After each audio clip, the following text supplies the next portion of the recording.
बिल्कुल भैया, class start हो चुकी है अपनी। हाँ जी, हाँ जी, हाँ जी, सभी आ जाइए, आ जाइए, स्वागत है भैया आपका। बिल्कुल बिल्कुल भैया, अभिनंदन अभिनंदन, स्वागत स्वागत स्वागत। कैसे हो आप सभी? तो स्वागत है साथियों आपके महत्वपूर्ण प्रश्नोत्तरी में। साथियों, कल आपने जो प्रश्नोत्तरी का धुआं धुआं किया साथियों, उसके लिए बहुत का बहुत। देखिए साथियों, आपको मैंने हिंदी व्याकरण की थोड़ी पहले ही पढ़ा चुका हूँ। केवल अब अपने जो साथियों चल रही है साथियों, वो चल रही है आपके महत्वपूर्ण प्रश्नोत्तरी, और अब आपका है आकलन। और मुझे भी पता चलेगा कि आपने मेरी जो थोड़ी वाली क्लासें वो कैसे देखी है साथियों। और आपके सामने अब की सबसे बड़ी भर्ती सामने देखने को मिल रही है साथियों, वो है आपके स्टेनोग्राफर। याद रख लेना साथियों, इसका जो सिलेबस है आपके छात्रावास अधिक जैसा है। आंगनबाड़ी परिवेश इनका हिंदी का सिलेबस बिल्कुल सेम है, और अपने बीएसटीसी और आपके पीटीटी की चली ही रही है साथियों। और ये क्लास साथियों आपके बहुत ही जी जान के साथ मैं आपके सामने लेके आता हूँ। आप भी पूरी ईमानदारी से अपना जो प्रश्नोत्तरी साथियों या टेस्ट दिया करो, ये मॉडल पेपर मान लिया करो, ताकि आपको भी अपनी तैयारी का पता चले। और याद रखना साथियों, ये जो 25 क्वेश्चन आपको 25 मिनट में या 30 मिनट में उपलब्ध होते हैं साथियों, ये मेरी 2 घंटे की मेहनत होती है। 2 घंटे मेरे को इसमें लगते हैं कि कौन सा क्वेश्चन देना है, कौन सा क्वेश्चन नहीं देना। और अधिकतर मैं आपको 40% जो पिछला पेपर हुआ उसके आधार पर देता हूँ, ताकि आपको भी पता रहे कि पिछला पैटर्न अपने क्या चल रहा है, क्या नहीं चल रहा है। तो बिल्कुल साथी आज जुड़ चुके हैं, तो आपके सामने पहला ही क्वेश्चन आ चुका है साथियों, फटाफट से उत्तर देंगे। और बात करूंगा मैं आगे क्वेश्चन की। तो ये अपने को कह रहा है कि जो इंद्रियों की पहुंच से बाहर हो, पहला ही अपना वाक्यांश के लिए एक शब्द आया था दोस्तों। ये बात आपको याद रखनी है कि ये अपने को कह रहा है कि जो शब्द, यानी कि जो इंद्रियों की पहुंच से बाहर हो, वाक्यांश के लिए ये अपने को एक शब्द की कह रहा है। पहला दे रखा साथियों आपके इंद्रिय जीत, दूसरा है दे रखा आपके इंद्रिया निग्रह, तीसरा दे रखा आपको इंद्रियातीत, और चौथा है साथियों आपके इंद्र धनुष। क्या दे रखा साथियों? आपके इंद्र धनुष। बिल्कुल सभी साथी सही आंसर देंगे साथियों। बे के साथियों, ये जो आपके सामने मैं जो क्वेश्चन लगाया हूँ साथियों, ये आप सभी को पता है कि जो इंद्रियों की पहुंच से बाहर हो, वाक्यांश के लिए एक शब्द क्या कहेंगे? देखिए साथियों, इंद्र धनुष तो क्या होता है? 7 रंगों का होता है। 7 रंगों का होता है साथियों। इसके अंदर 7 रंग होते हैं, और याद रखने ये सूर्य के विपरीत दिशा में बनता है। सूर्य के विपरीत दिशा में बनता है। बरसात के बाद दिखता है। कब दिखता है साथियों? बरसात के बाद दिखता है साथियों। और अधिकतर ये शाम को समय बनता है, ध्यान रखना। अधिकतर शाम, मान लो आपके 3 बजे के बाद या 2 बजे अधिकतर, लेकिन आपके सुबह सुबह नहीं दिखता साथियों, क्योंकि सुबह क्या है कि सूर्य, ठीक है साथियों। तो आपका बिल्कुल सभी आंसर सही दे रहे हैं। मेरे को पता है कि इंद्रिया तीर बोलते हैं, लेकिन कुछ चीज दे रखी है तो उसका समझाने का मेरा फर्ज है भैया। मैं मान रहा हूँ कि आपका उत्तर सही आ रहा है, तो आप अगले आंसर की तैयारी करके रखिए ना साथियों। बिल्कुल बिल्कुल, अरे भाई कोई बात नहीं, बिल्कुल, अरे नहीं नहीं नहीं, सभी को साथ में लेके चलना पड़ता है। तो आपका अगला क्वेश्चन, अगला क्वेश्चन है साथियों कि जो कम खर्च करता है, एक शब्द में क्या कहेंगे साथियों? अमूल्य, जिसका कोई मूल्य नहीं होता। अल्पज्ञ, जो कम जानता है साथियों। और आपके अपकर्मी, और अल वे, यानी कि वे का मतलब होता है खर्च करना। जो कम खर्च करता है साथियों, उसके लिए एक शब्द आता है। बिल्कुल, अरे मेरे को पता है कि आपका सही आंसर आ रहा है, बिल्कुल मैं मान रहा हूँ आपका। तो अगला क्वेश्चन का आंसर देंगे आपके नंबर 3। अब ये क्वेश्चन का आंसर दो आप, जो वो भी बोल रहे थे ना। देखिए साथियों, पाइस, पायसा, वर्षा, सरतु, ठीक है दोस्तों। कृतिका या कृतिका एक नक्षत्र या आपके भयंकर कार्य है। क्षमा, क्षमा, मापी, आपके प्रति उमंग, उभग, वेग, रीच, ठीक है साथी। ये क्वेश्चन आपके हैं कि असंगत को छांटना, यानी कि 3 तो इसके अंदर सही है साथियों, और आपके एक गलत है, उसको आपको इसके अंदर छांटना है। ये इसके क्वेश्चन की लैंग्वेज है। और आपको ये पूछ रहा है कि समश्रुति भिन्नार्थक शब्द की दृष्टि से असंगत शब्द को छांटिए। बिल्कुल साथियों, देखिए, समा का मतलब होता है मापी, क्षमा का मतलब होता है पृथ्वी, कृति का मतलब होता है एक नक्षत्र होता है, इसका मतलब होता है आपके भयंकर कार्य, उमक का मतलब होता है वेग, और उबक का मतलब होता है रीच। लेकिन जो पाइस और पाइसा का होता है साथियों, इसका उल्टा कर दिया साथियों। तो ये डी आपका क्या हो जाएगा साथियों? बिल्कुल सही हो जाएगा। बात करता हूँ साथियों आपके अगले क्वेश्चन की। बिल्कुल बिल्कुल सभी का सही आंसर आ रहा है साथियों। ये अब आपके आ गया विलोम शब्द का। बिल्कुल बिल्कुल साथियों, ये कह रहा है कि सरस का विलोम शब्द क्या होगा? क्या आपके दुर्गम होगा, जहाँ पहुंचा नहीं जा सकता? नीरे होगा या निर्जल होगा? ये आपकी नीरज साथियों, ये नीरज नहीं है यहाँ पर। ये कह रहा है कि क्या होगा साथियों? इसका आंसर मैं दे देता हूँ कि सरस का नीरस होता है। क्या होता है साथियों? सरस का नीरस विलोम शब्द होता है, विलोम शब्द होता है, ठीक है साथियों। ये मैं यहाँ पर आपके लिख देता हूँ, ठीक है। सभी का आंसर आपके ए हो जाएगा साथियों, ठीक है। तो बात करता हूँ साथियों मैं आपके आगे क्वेश्चन की। अगला क्वेश्चन आपके नंबर 5। नंबर 5 कह रहा है कि बिल्कुल साथियों आपके वापस कौन सा आ गया साथियों, आपके विलोम शब्द वाला आ गया। बिल्कुल, बिल्कुल। अरे कोई बात नहीं साथियों, कोई बार आपकी प्रिंट मिस्टेक हो जाती है, मानववर्ती है। मान लीजिए आपका, मैं बता रहा हूँ, वैसे भी आपको टेस्ट देना है, कोई ऐसा है नहीं कि ये तो आपका मॉडल पेपर है। ये कह रहा है साथियों कि निम्नलिखित में से किस शब्द निम्नलिखित में कौन सा विलोम शब्द युग्म में गलत है। यानी कि आपको गलत बताना साथियों, और 3 तो इसके अंदर आपके सही है और 1 इसके अंदर गलत है। आपको गलत की पहचान करनी है। इष्ट का अनिष्ट होता है, छल का निश्चल होता है, उत्कर्ष का विकर्ष होता है, सानुनासिक का अनुनासिक होता है। अब ये कह रहा है कि इनमें से कौन सा गलत है, यानी कि 3 तो सही है। देखिए साथियों, निन्नुनासिक, अनुनासिक या सानुनासिक, ये तो मैंने आपको बताया, ये तो आपको पता ही है। ठीक है साथियों, इष्ट का अनिष्ट ये भी आपको पता ही है। छल रहित या निश्चल होता है, बिल्कुल। लेकिन उत्कर्ष का साथियों आपके अपकर्ष होता है। उपकर्ष यानी कि आपके जो शब्द, ये जो शब्द है साथियों आपके उत्कर्ष की ओर जाओ, यानी कि आप ऊपर की ओर जाओ। और एक होता है कि आपके अपकर्ष, क्या होता है साथियों आपकी उत्कर्ष या अपकर्ष, यानी कि नीचे की ओर आना। बिल्कुल, बिल्कुल भाई, मैं मान रहा हूँ आपका शब्द सही है। अब उत्तर दे दीजिए साथियों कि ये कह रहा है कि खेचर का पर्यायवाची निम्नलिखित में से कौन सा है? यानी कि इनमें से आपको बताना है कि कौन सा होगा। नीरस होगा, खग होगा, पाउन होगा या मनुष्य होगा। देखिए साथियों, खेचर का आपके पक्षी से ये आपके पूछ रहा है कि पक्षी का पर्यायवाची शब्द इनमें से कौन सा है। तो साथियों आपको सीधा ही पता है कि ख का मतलब होता है आकाश, घ का मतलब होता है गमन करना। ख का मतलब होता है साथियों आपके आकाश, क्या होगा भैया,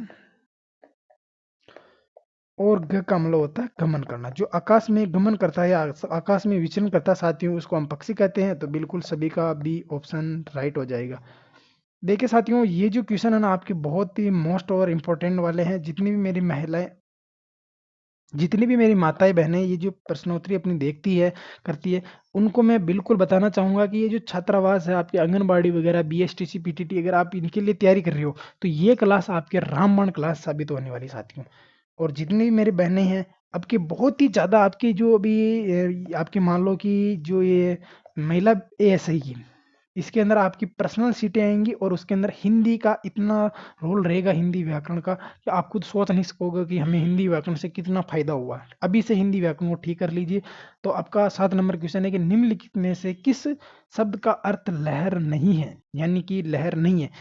तरंग, दुकुल, हिलोर, विची। देखिए साथियों, तरंग, हिलोर, बिल्कुल ये तो सही है साथियों।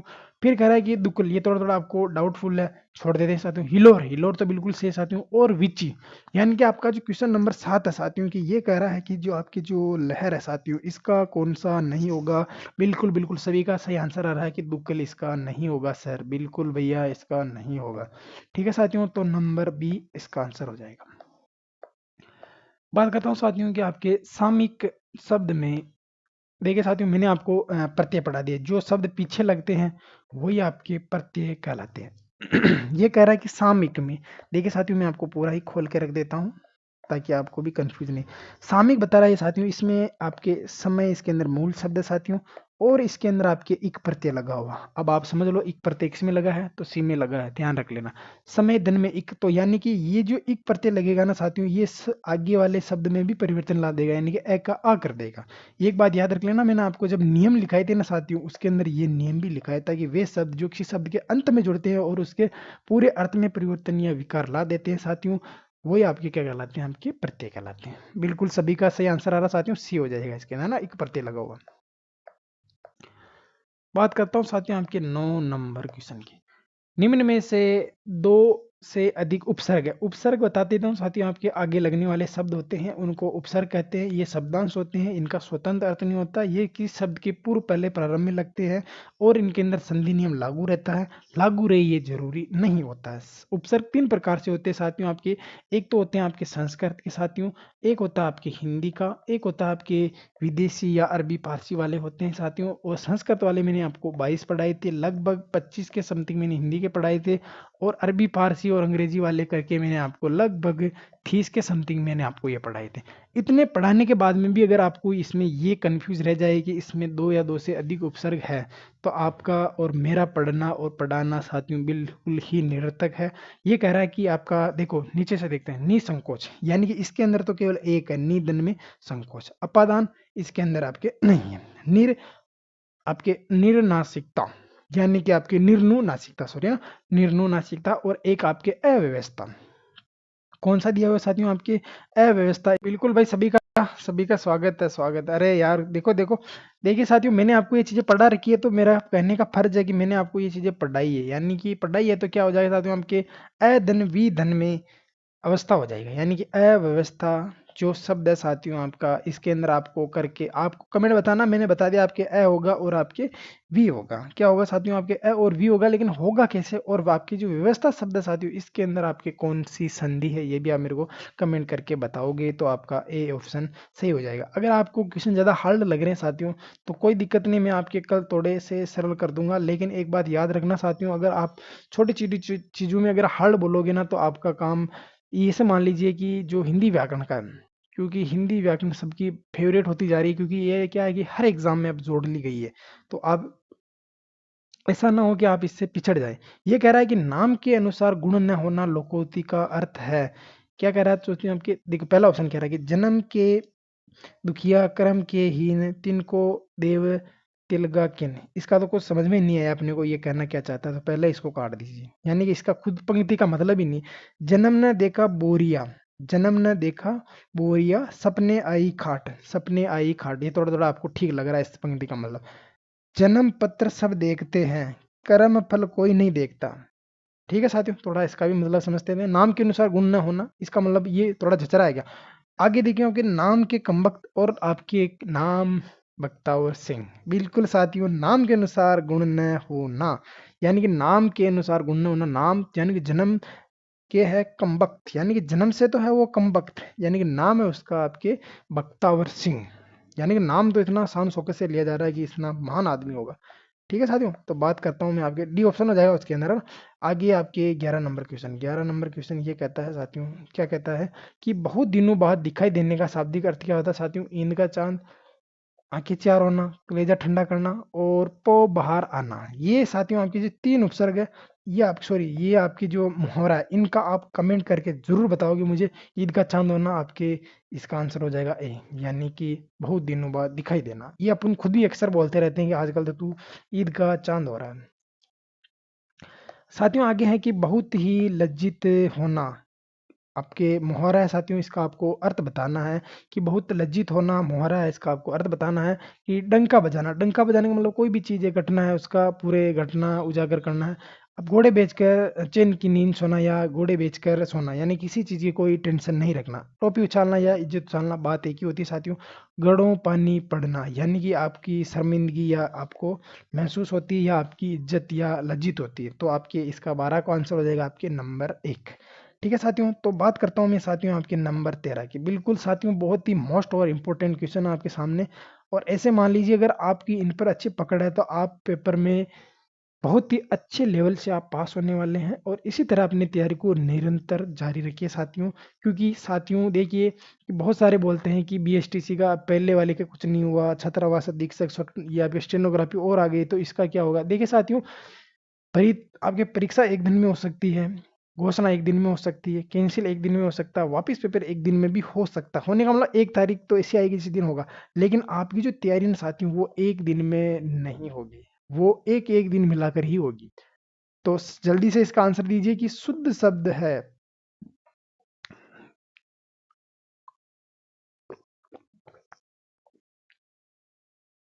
सदृश्य, दारिद्रता, गोपनीय निधि। देखिए साथियों, आपको मैंने प्रतिनिधि लिखा है ना, जब पढ़ाया था मैंने आपको समास, याद करवा देता हूँ मैं आपको पूरा। बिल्कुल देखिए साथियों, मैं अगर बात कर रहा हूँ आपके शुद्ध शुद्ध शब्द की, तो भी मेरे को समास की याद है, यानी कि इस तरह आपकी हिंदी कंठस्थ होगी ना, तभी आप ये चीजें है ना, इनको सारी की सारी को फोड़ सकेंगे आप। बिल्कुल ये हिंदी व्याकरण का जलवा होता है, इसके अंदर बिल्कुल आपके 50/50, 100/100 नंबर लाने का अपना दावा है। ठीक है साथियों, केवल आपको तो रिवाइज करना है। प्रतिनिधि लिखा है तब आपको निधि ऐसे लिखा था, और ये खुद कह रहा है कि कौन सा शब्द शुद्ध है, तो आपका नंबर 1 हो जाएगा। सदृश्य नहीं होता, या तो सदृश होता है। दारिद्र्यता नहीं, तो ध्यान रखना ना, किसी के साथ ये और ता प्रत्यय का एक साथ प्रयोग नहीं होता, तो ये ऑटोमेटिक गलत हो जाएगा। गोपनीय नहीं होता, गोपी नहीं होता है। ठीक है साथियों, तो आपकी बात कर लेता हूँ मैं आपके अगला। साथियों यहाँ आपके तत्सम और तद्भव से रिलेटिव क्वेश्चन है। ये अपने को पूछ रहा है कि जो ये सावन शब्द है, इसका हिंदी का शुद्ध रूप क्या होगा? तो सावन का साथियों आपके इसके अंदर क्या हो जाएगा? श्रावण हो जाएगा। ये तो आपके साथियों तत्सम शब्द है और ये इसका कौन सा रूप है साथियों? आपके तद्भव रूप है। ठीक है साथियों, तो श्रवण नहीं होगा, सावन नहीं होगा, चावन नहीं होगा और आपका हो जाएगा 14 का डी आंसर हो जाएगा साथियों कि सावन का हिंदी अर्थ क्या होगा साथियों? बिल्कुल बिल्कुल। अरे भाई मैं सबका कमेंट देख लेता हूँ, आप नो टेंशन रहिए साथियों कि आपका कमेंट नहीं आ रहा है मेरे पास, बिल्कुल आ रहा है, लेकिन मेरे को चीज़ें भी समझानी होती है, दो चीज़ देखनी पड़ती है, कहाँ से चीज़ कहाँ समझानी पड़ेगी, हर चीज़ मेरे को देखनी पड़ती है साथियों। बिल्कुल सावन का श्रावण हो जाएगा। तो अगले क्वेश्चन की तरफ चलता हूँ साथियों, आपके बहुत ही गजब गजब के क्वेश्चन है और अब ये आ गया आपके समास की बात। बिल्कुल साथियों, समास की बात आ गई है माँ वीणा पाणी। माँ वीणा पाणी, ठीक है साथियों, वीणा है पानी जिसके, यानी कि वीणा है जिसके हाथ में, पानी का मतलब हाथ, हाथ का ही प्रवचन साथियों, यानी कि जिसके हाथ में वीणा, वीणा किसकी होती है साथियों? आपकी माँ सरस्वती के लिए आया। अर्थात एक बात याद रख लेना साथियों, आपकी माँ सरस्वती के लिए आया।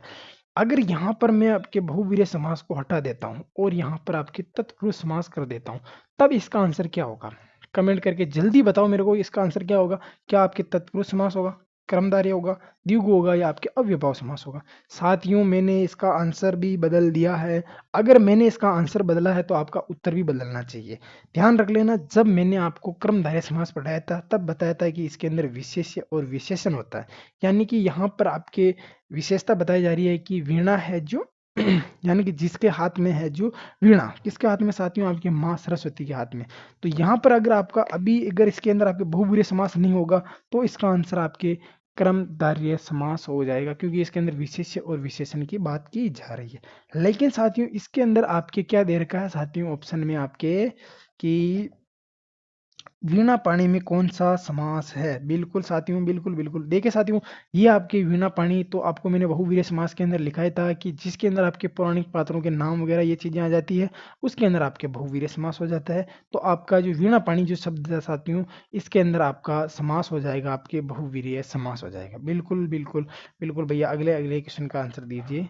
सुख शांति, सुख शांति, सुख शांति, सुख शांति, ये कह रहा है कि सुख शांति शब्द में कौन सा समास है? साथियों आपको अगर सुख होगा तो जीवन में शांति जरूर आएगी। एक तो शांति मन की होती है साथियों, और एक शांति आपकी जीवन में शांति देने वाली एक और शांति होती है, यानी कि आपकी अर्धांगिनी होती है। यानी कि आपको सुख आएगा तो शांति भी आएगी। और शब्द आते अगर आपके दिमाग में, अगर समास का इतरेतर समास आपके दिमाग में आया है तो मैंने आपको जो मेहनत करवाई है उसका कोई सार्थक अर्थ निकला है। तो इतरेतर समास आपके द्वंद्व समास में आता साथियों। बिल्कुल सभी का सही आंसर आ रहा है, क्या बात है। बिल्कुल समास को मैंने बिल्कुल आपके, और एक बात याद रख लेना, अगर आपको समास वाक्य में पढ़ना है तो मेरा समास का जो आपके छठा भेद है समास का हलवा, अगर आप उसने 15 मिनट वाली क्लास ही साथियों, उसके अंदर पूरा समास मैंने खोल के रख रखा है, और उस समास के हलवा वाली जो क्लास है साथियों, मैं उसकी डिस्क्रिप्शन में आपकी लिंक भी लगा दूंगा। अगला क्वेश्चन आपके 17 नंबर का, प्रतिदिन। देखिए साथियों, मैंने आपको बात क्या करवाई थी कि प्रतिदिन। अब बात कर लेता हूँ, मेरे को पता है कि इसके अंदर आप सभी कर्मधारय समास कर देंगे, नहीं करेंगे तो भी मैं आपको एक बार अब बता दिया तो आपको करना ही पड़ेगा कि इसमें कर्मधारय होगा, ठीक है। लेकिन बात कर लेता हूँ मैं आपके अव्ययभाव समास की। देखिए साथियों, सारा समास समझाना यहाँ उचित नहीं होगा क्योंकि मैंने आपको पहले ही चीजें पढ़ा दी। याद करिए साथियों, मैंने इसके अंदर आपको 4 बात लिखाई थी। कौन कौन सी लिखाई थी? कि प्रथम पद प्रधान होता है, प्रथम पद प्रधान होता है, ठीक है साथियों। प्रथम पद अव्यय होता है, प्रथम पद अव्यय होता। उपसर्ग युक्त शब्द आते हैं, उपसर्ग युक्त शब्द आते हैं, पुनरावृत्ति वाले शब्द इसमें आते हैं। साथियों ये 4 बात आपको याद रखने के लिए मैंने 100 बार बोल दिया कि ये बात याद रख लोगे तो आपका अव्ययभाव समास का 50% काम हो जाएगा। फिर मैंने आपको यथा, प्रति, बाबत, यावत, तावत, ठीक है साथियों, उप, बे, बा, बिला, ला, ये शब्द याद करने के लिए बताया था साथियों। अब साथियों अगर आपको पता है कि इसके अंदर प्रति क्या है साथियों, आपके उपसर्ग है, और ये देखो यहाँ पर मैंने आपके उपसर्ग लिख रखा है। और एक बात याद रख लो साथियों, मैंने आपको ये शब्द भी लिखाया था। इतना लिखाने के बाद में अगर आपको प्रति देखते ही अगर आपके अव्ययभाव समास आ जाए तो मेरा मन ऐसा खुश होगा कि वाकई में जो मैंने मेहनत की है आपके लिए वो बहुत ही आपके कारगर साबित हो रही है साथियों। तो बिल्कुल साथी, सभी का सही आंसर आ रहा है। बिल्कुल बिल्कुल सभी अच्छी मेहनत कर रहे हैं साथियों, इसी प्रकार मेहनत करते रहिए, आपको सफलता जरूर मिलेगी भैया। ठीक है भैया। ये कह रहा है कि किस में स्वर संधि नहीं है, यानी कि इस तीन में तो आपके स्वर संधि है।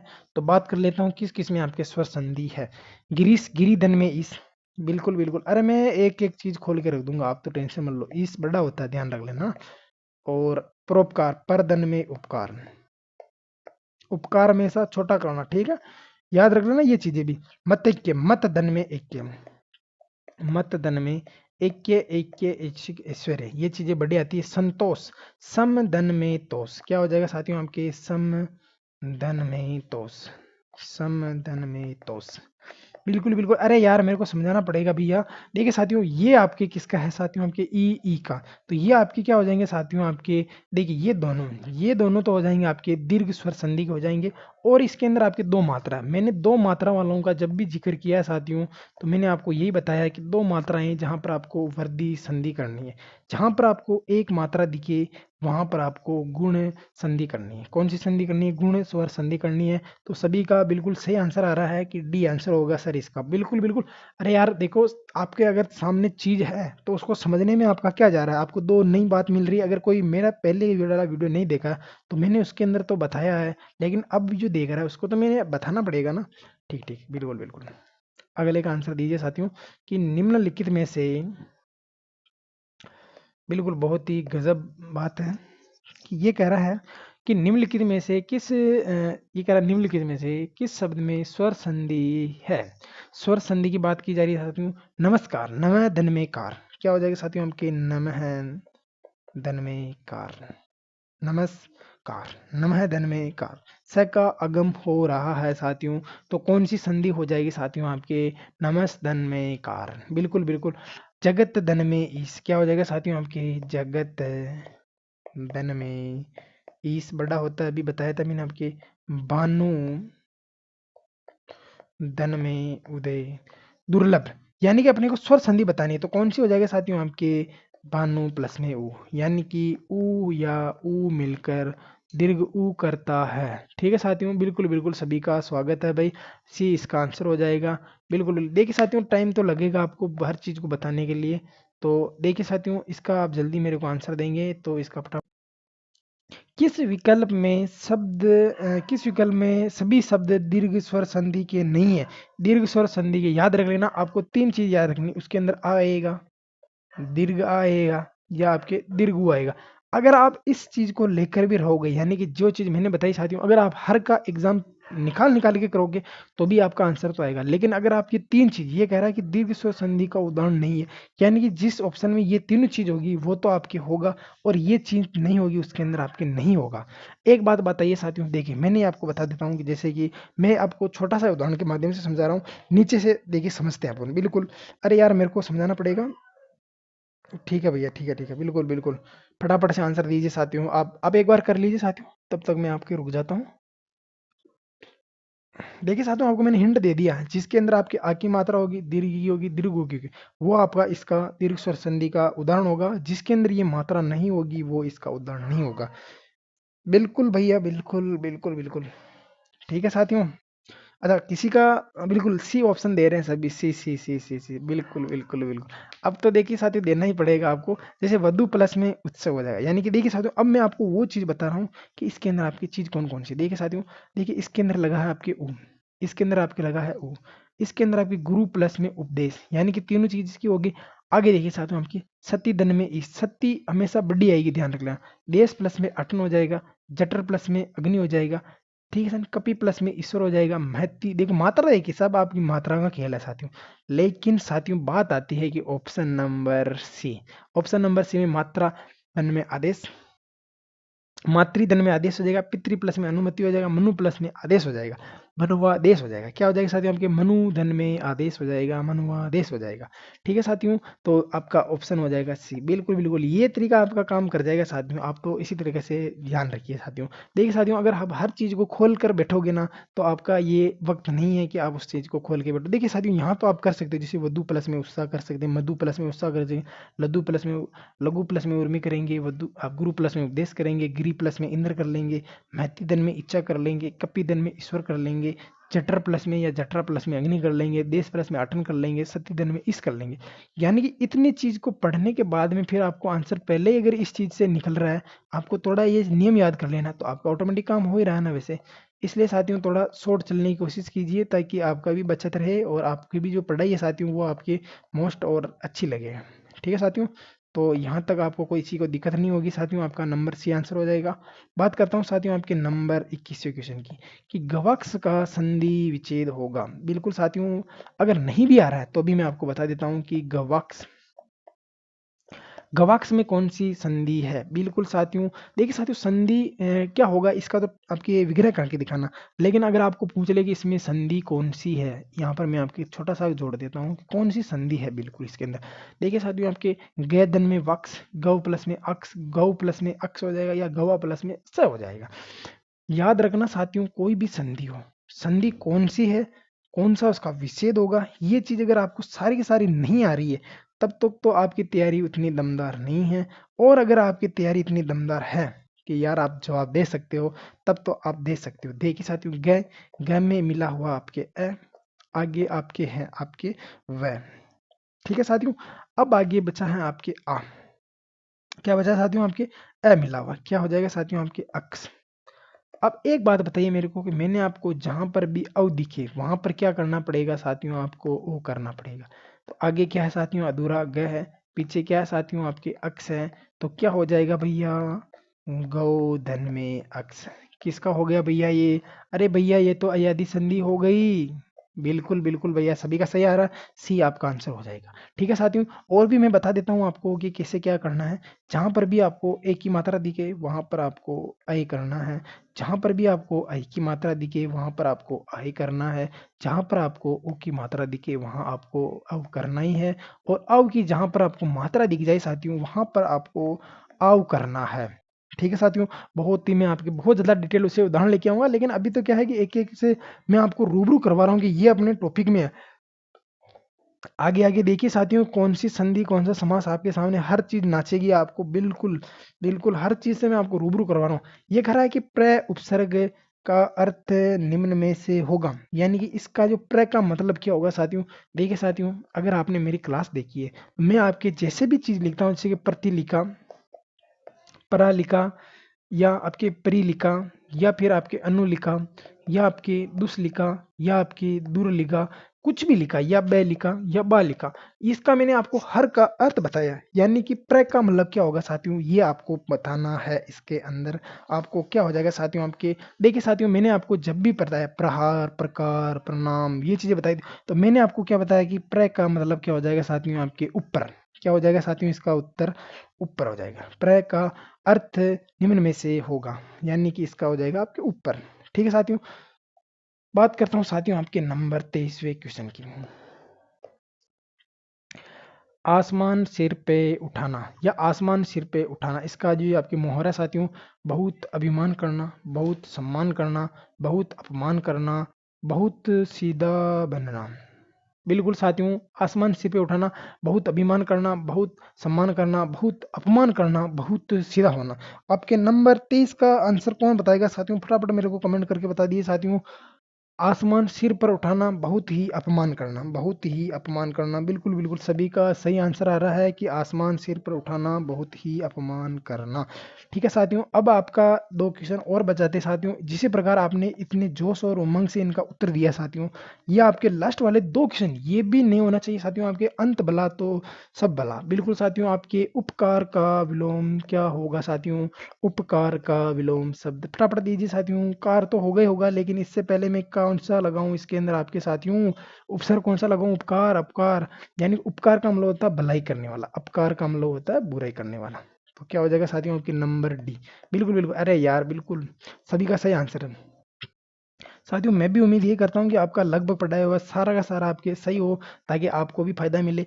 ये कह रहा है कि डिबिया में कौन सा प्रत्यय है? बिल्कुल, थोड़ा अच्छा लिख देता हूँ। अंतिम क्वेश्चन आपके आज का, डिबिया में प्रत्यय है, प्रत्यय हमेशा पीछे लगते से होती हैं आपके। डिब्बा, धन में इया। मैं आपको पूरा खोल के बता देता हूँ।